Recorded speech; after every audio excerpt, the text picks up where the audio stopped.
बता। बता दिया तो मालिक छोड़ेगा नहीं। कौन है तेरा मालिक? नाम बता उसका। पुष्पा, पुष्पराज। मैं झुकेगा नहीं सर।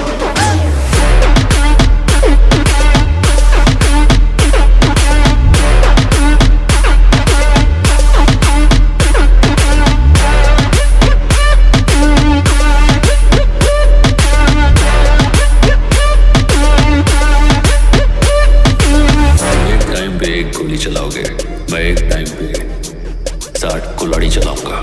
किसके ज्यादा टुकड़े सोच लो।